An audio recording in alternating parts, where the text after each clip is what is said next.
Welcome guys. आज का जो हमारा टॉपिक है वो है फोर स्टॉक के ऊपर। इंजन में हम कई तरह की बातें सुनते हैं कि इंजन में जो पावर जनरेट होता है वो फोर स्टॉक से जनरेट होता है। फोर स्टॉक में क्या क्या स्टेप है और कैसे साइकिल, फोर स्टॉक की साइकिल कैसे वर्क करती है, वो सारी चीजें हम आज इस वीडियो में समझने वाले हैं। लेकिन उससे पहले एक और चीज समझ लेते हैं कि आखिर फोर स्टॉक है क्या। ओके, अगर मैं सिंपल समझा दूं तो फोर स्टॉक वो है जिससे पावर जनरेट होती है। इंजन में जो फोर स्टॉक इंजन होते हैं उसमें चार स्टॉक मतलब फोर स्टॉक जब कंप्लीट होता है, जब एक साइकिल फोर स्टॉक की पूरी एक साइकिल होती है, जब फोर स्टॉक कंप्लीट होता है तब हम बोलते हैं कि एक साइकिल कंप्लीट हो गई। तब जाके हमें यहाँ पे पावर जनरेट होता है।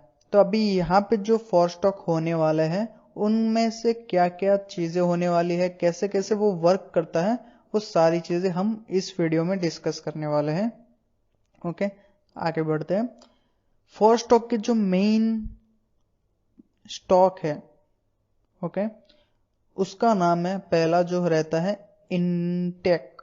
इसको हम सक्शन स्टॉक के नाम से भी जानते हैं और कई बार कई लोग इनटेक भी बोलते हैं। दूसरा है कॉम्प्रेशन। Okay, compression. तीसरा है power.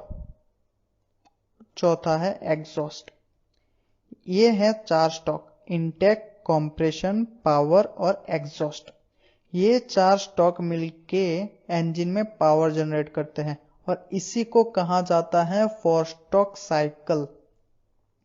Okay, four stock cycle यानी कि ये चार स्टॉक मिलके एक साइकिल कंप्लीट करते हैं। तब हम बोलते हैं कि फोर स्टॉक साइकिल में एक साइकिल कंप्लीट हो गई। अभी ये जो साइकिल होती है, इस साइकिल में कौन कौन सी प्रोसेस होती है वो भी हम समझ लेते हैं। फर्स्ट ऑफ ऑल, इनटेक जो स्टॉक है उसको हम सिंपली भाषा में कहते हैं सक्शन स्टॉक। सक्शन स्टॉक का नाम से हमें समझ में आ जाता है कि कुछ सक्शन कर रहा है, मतलब कि कोई वैक्यूम। पहले हमें पता होता है कि जो इंजेक्शन होता है, ओके, इंजेक्शन में हम आगे हाथ रख के या फिर आगे की तरफ से इसको ब्लॉक करके पीछे की तरफ से जो इंजेक्शन का वाल होता है, अगर इसको हम खींचते हैं तो यहाँ पे क्या वैक्यूम क्रिएट होता है। और अगर हम यहाँ पे कोई फ्लूइड रख दे तो क्या होता है, वो सक्शन होता है और यहाँ पे जो बॉटल में कोई भी फ्लूइड रहता है वो इंजेक्शन के अंदर आ जाता है। इसको कहा जाता है सक्शन। ओके, तो सेम प्रोसेस, सेम चीज इसी में होती है। ओके, और कैसे होती है? पिस्टन पहले सक्शन स्टॉक होता है, तब इस प्लेस के ऊपर होता है। ओके, यहाँ पे पहले पिस्टन होता है और जब सक्शन स्टॉक यानी कि इंटेक स्टॉक शुरू होता है तो पिस्टन जो है वो अप साइड से नीचे की तरफ मूव करता है। ओके, जैसे कि इंजेक्शन में यहाँ पे हम इसको भी सक्शन स्टॉक समझते हैं। तो पहले जैसे कि यहाँ पे वाल खींचा हुआ नहीं रहता है तो हम पहले इसको ब्लॉक ही बोलते हैं। ओके, और जब हम इसको बाहर की तरफ खींचते हैं तो यहाँ पे क्या वैक्यूम क्रिएट होता है। तो सेम यहाँ पे भी जब पिस्टन ऊपर की तरफ से नीचे की तरफ मूव करता है तो यहाँ पे क्या जनरेट होता है, वैक्यूम क्रिएट होता है। और उसी के टाइम, उसी वक्त यहाँ पे इनटेक वाल यानी कि यहाँ पे जो इनलेट वाल भी बोलते हैं, ये इनलेट वाल ओपन हो जाता है। अभी ये इनलेट वाल का काम क्या है? तो इनलेट वाल ओपन होता है तब यहाँ पे जो फ्यूल होता है वो यहाँ पे इस वाल के जरिए यहाँ पे इस चैम्बर के अंदर ऐड होता है। तो यहाँ पे पहले स्टॉक में क्या होता है, पिस्टन ऊपर से नीचे की तरफ जाता है, वाल ओपन होता है और यहाँ पे जो वैक्यूम क्रिएट होता है उसकी वजह से जो एयर फ्यूल का मिक्सचर होता है वो इस चैम्बर के अंदर, इस सिलेंडर के अंदर आ जाता है। और यहाँ पे जब पिस्टन पूरा का पूरा यहाँ पे 180 डिग्री, यहाँ पे 180 डिग्री क्रैंकशाफ्ट जब रोटेट हो जाती है, ऊपर की तरफ से पिस्टन नीचे की तरफ मूव होता है तो क्रैंकशाफ्ट 180 डिग्री मूव हो जाती है। तो फिर यहाँ पे जो हमारा पहला जो सक्शन स्टॉक था वो अभी कंप्लीट हो चुका है। उसके बाद आता है कॉम्प्रेशन स्टॉक। सारे के सारे जो स्टॉक के नाम है उसी पर से हमें काफी चीजें समझ में आ जाती हैं कि यहाँ पे कॉम्प्रेशन जो स्टॉक है वो किसी चीज को कॉम्प्रेस कर रहा है, मतलब कि यहाँ पे किसी चीज को एक हद से ज्यादा इसको कॉम्प्रेस कर रहा है, यानी कि दबा रहा है। तो यहाँ पे जो एयर फ्यूल का मिक्सचर यहाँ पे इस सिलेंडर के अंदर आया है, तो उसके बाद जो कॉम्प्रेशन स्टॉक शुरू होता है तो पिस्टन क्या होता है, यहाँ पे देखो ये वाला जो एरिया है काफी बड़ा एरिया है, ओके। तो यहाँ पे एयर फ्यूल का मिक्सचर भी बहुत ज्यादा ऐड हुआ है। तो उसके बाद जो कॉम्प्रेशन स्टॉक है उसमें क्या होता है कि पिस्टन नीचे की तरफ से ऊपर की तरफ मूव होता है। तो यहाँ पे जो इतने बड़े सिलेंडर, इतने बड़े एरिया में जो एयर फ्यूल का मिक्सचर अंदर ऐड हुआ है उसको कॉम्प्रेशन स्टॉक प्रेस करके सिर्फ इतने एरिया में पूरे के पूरे फ्यूल को यहाँ पे जमा कर देता है, मतलब कि पूरा का पूरा कॉम्प्रेस कर देता है। क्योंकि यहाँ पे फ्लूइड जो होता है वो इनकॉम्प्रेसिबल होता है, लेकिन एयर जो होती है या फिर कोई भी गैसेस जो होते हैं वो कॉम्प्रेसिबल होते हैं, तो इसको हमें कॉम्प्रेस किया जा सकता है। तो यहाँ पे उस कॉम्प्रेशन स्टॉक में यहाँ पे एयर और फ्यूल के मिक्सचर को कॉम्प्रेस करके यहाँ पे लाया जाता है, तब जाके यहाँ पे जो कॉम्प्रेशन स्टॉक है वो कंप्लीट हो जाता है। तो यहाँ पे सक्शन स्टॉक में हमारा 180 डिग्री कंप्लीट हुआ और यहाँ पे कॉम्प्रेशन स्टॉक में हमारा 180 डिग्री क्रैंकशाफ्ट रोटेशन कंप्लीट हुआ, तब जाके हमारा यहाँ पे 360 में यहाँ पे हमारे 2 स्टॉक कंप्लीट हो गए। यहाँ पे जो कॉम्प्रेशन स्टॉक था वो नीचे की तरफ से ऊपर की तरफ जाएगा और जो पिस्टन की पोजीशन रहेगी वो फिर यहाँ पे ऊपर की तरफ होगी। उसके बाद हमारा जो मेन स्टॉक है वो आ जाता है जो है पावर स्टॉक।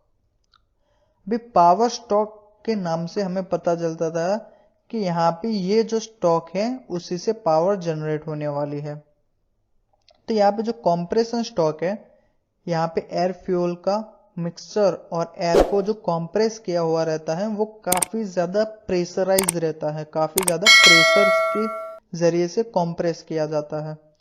तो यहाँ पे इसी चीज को, इसी कॉम्प्रेस को हम अगर स्पार्क करते हैं, ओके, यहाँ पे पेट्रोल और फ्यूल का तो ऑलरेडी है, अगर हम उसमें कोई भी तरह की आग लगाते हैं तो वो काफी ज्यादा बड़ा ब्लास्ट होता है उसमें और काफी ज्यादा, हद से ज्यादा वहां पे पावर जनरेट होती है। तो उसी तरह का यहाँ पे मैकेनिज्म यहाँ पे सेट किया गया है। तो जैसे यहाँ पे कॉम्प्रेशन स्टॉक खत्म होता है तभी यहाँ पे स्पार्क प्लग यहाँ पे फायर होता है, मतलब कि स्पार्क प्लग एक्टिव होता है और यहाँ पे स्पार्क होता है और ये जो एयर फ्यूल का मिक्सचर है यहाँ पे ब्लास्ट होता है, यानी कि वो फायर हो जाता है। तो इसी फायर की वजह से काफी ज्यादा पावर जनरेट होती है। तो इस पावर के जनरेट होने से जो पावर है वो पिस्टन को प्रेशर के साथ नीचे की तरफ पुश करती है, ओके। यहाँ पे अगर प्रेशर जनरेट होगा, यहाँ पे कोई भी ब्लास्ट होगा तो यहाँ पे क्या होगा, प्रेशर जनरेट होगा, तो उस प्रेशर से यहाँ पे पिस्टन को नीचे की तरफ पुश किया जाता है। तो ये पिस्टन जो रहता है इस पावर स्ट्रोक के जरिए से नीचे मूव करता है। तो यहाँ पे जो पावर स्ट्रोक का पिस्टन की मूवमेंट है वो अप साइड से लेके लोअर साइड की तरफ आती है, तब हमारा यहाँ पे जो मेन स्ट्रोक है वो पावर स्ट्रोक जनरेट होता है और यहाँ पे फिर से 180 डिग्री अगेन पावर स्ट्रोक में हमें यहाँ पे क्रैंकशाफ्ट रोटेशन मिल जाता है। उसके बाद हमारा आखिरी स्ट्रोक आता है वो है एग्जॉस्ट स्ट्रोक। अभी यहाँ पे मैंने एक चीज बताना मैं भूल गया, जब सक्शन स्ट्रोक कंप्लीट हो जाता है उसके बाद इनलेट वाल्व क्लोज हो जाता है और यहाँ पे एक और वाल्व होता है वो एग्जॉस्ट वाल्व होता है।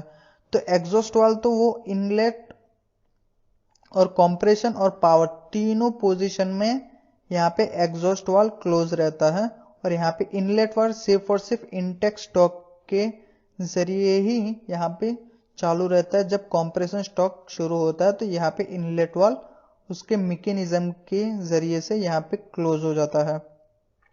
तो यहाँ पे जब पावर स्ट्रोक या कंप्रेशन स्ट्रोक होता रहता है तो यहाँ पे दोनों वाल्व क्या होते हैं, क्लोज होते हैं। उसके बाद हमारा जो आखिरी स्टॉक आ जाता है, वो है एग्जॉस्ट स्टॉक। अभी जैसे ही यहाँ पे एयर फ्यूल का मिक्सचर में ब्लास्ट होता है, यहाँ पे स्पार्क होता है, पावर जनरेट होता है, तो यहाँ पे कुछ पार्टिकल्स आ जाते हैं। जैसे कि हम किसी भी चीज को जलाते हैं तो क्या होता है, वो छोटे छोटे पार्टिकल्स आ जाते हैं। अगर हम इस पार्टिकल को नहीं निकालेंगे तो फिर क्या होगा कि थोड़े टाइम के बाद वो छोटे छोटे पार्टिकल्स बहुत टाइम के बाद मिलने के बाद यहाँ पे काफी ज्यादा पावर को स्टॉप कर लेते हैं या फिर यहाँ पे जाम भी हो जाता है। तो उसके लिए यहाँ पे हमारा एग्जॉस्ट स्टॉक होता है कि जो यहाँ पे जो पार्टिकल्स आए हैं उसको भी हमें बाहर की तरफ निकालना होगा।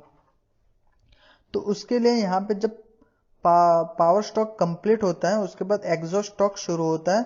तो पावर स्टॉक के एंड में पिस्टन की पोजीशन लोअर साइड में होती है और जब एग्जॉस्ट स्टॉक शुरू होता है तो यहाँ पे पिस्टन नीचे की तरफ से ऊपर की तरफ पुश होती है और उसी वक्त एग्जॉस्ट गैसेस का जो वाल होता है वो भी ओपन कर दिया जाता है। तो जब एग्जॉस्ट स्टॉक शुरू होता है तो यहाँ पे जो सारे गैसेस होते हैं वो बाहर इस वाल के जरिए निकल जाते हैं और यहाँ पे जो एग्जॉस्ट स्टॉक है उसमें भी हमें 180 डिग्री जो क्रैंकशाफ्ट की रोटेशन है वो हमें मिल जाती है। तो टोटल 360 जो हमें रोटेशन मिली इसमें एक साइकिल में। तो हम यहाँ पे ये जो सक्शन स्टॉक है और पावर सक्शन और कंप्रेशन स्टॉक में हमें 360 रोटेशन मिला और यहाँ पे पावर और एग्जॉस्ट में हमें 360 रोटेशन कंप्लीट हुआ। तो यहाँ पे चारों के चारों स्टॉक मिलके हम इसको बोलते हैं 4 स्टॉक साइकिल। तो यहाँ पे आप देखोगे कि सक्शन स्टॉक में एयर फ्यूल अंदर आता है, पावर स्टॉक में दोनों वाल्व बंद हो जाते हैं, पूरे के पूरे फ्यूल को कंप्रेस किया जाता है। यहाँ पे देखो कितना बड़ा एरिया है और यहाँ पे कंप्रेस करके एकदम छोटा सा एरिया किया जाता है। उसके बाद यहाँ पे पावर के स्पार्क प्लग के जरिए से यहाँ पे स्पार्क किया जाता है, यहाँ पे ब्लास्ट होता है, पिस्टन ऊपर से नीचे की तरफ होता है और यहाँ पे एग्जॉस्ट स्टॉक में सारे के सारे जो फायर हुए पार्टिकल्स रहते हैं वो एग्जॉस्ट वाल के जरिए बाहर चले जाते हैं। अभी यहाँ पे मैकेनिज्म में एक और चीज आ जाती है कि फायरिंग ऑर्डर। ओके, ये फायरिंग ऑर्डर क्या है? अभी जब भी हम पिस्टन में फायरिंग ऑर्डर यानी कि जो 4 स्टॉक इंजन होता है, जो 4 सिलेंडर वाले जो इंजन होते हैं उसमें कौन से टाइम में पावर स्टॉक जनरेट होगा वो यहाँ पे फायरिंग ऑर्डर डिसाइड करता है। जैसे कि 4 सिलेंडर है तो चारों सिलेंडर में सिर्फ और सिर्फ एक ही सिलेंडर में पावर स्टॉक जनरेट होता है और वो कौन से सिलेंडर में पावर स्टॉक जनरेट होता है वो हम फायरिंग ऑर्डर से समझते। तो फायरिंग ऑर्डर का जो नंबर है ओके, तो वो नंबर है 1 3 4 2। यानी कि हम जब इंजन स्टार्ट करेंगे तो हमें जो पहला पावर स्टॉक जनरेट होगा वो पहले सिलेंडर के अंदर पावर स्टॉक जनरेट होगा, उसके बाद थर्ड सिलेंडर के अंदर पावर स्टॉक जनरेट होगा, उसके बाद 4 सिलेंडर के अंदर पावर स्टॉक जनरेट होगा, उसके बाद सेकंड सिलेंडर के अंदर पावर जनरेट होगा। आई होप आपको फायरिंग ऑर्डर समझ में आ गया होगा। फायरिंग ऑर्डर का जो नंबर है वो 1 3 4 2, यानी कि पहले स्टॉक में पावर स्टॉक होगा, उसके बाद यहाँ पे थर्ड नंबर के जो सिलेंडर होगा उसमें पावर स्टॉक जनरेट होगा, उसके बाद यहाँ पे 4th नंबर में जो सिलेंडर होगा उसमें पावर स्टॉक जनरेट होगा और लास्ट में सेकंड नंबर पे जो पावर स्टॉक होगा वो जनरेट होगा। अभी हम इसकी वर्किंग समझ लेते हैं कि कैसे वर्किंग होती है। यहाँ पे देखोगे, पहले हम फायरिंग ऑर्डर ही यहाँ पे समझ लेते हैं। पहले यहाँ पे देखो फर्स्ट यहाँ पे जो रेड कलर का होता है वो स्पार्क पावर स्टॉक है।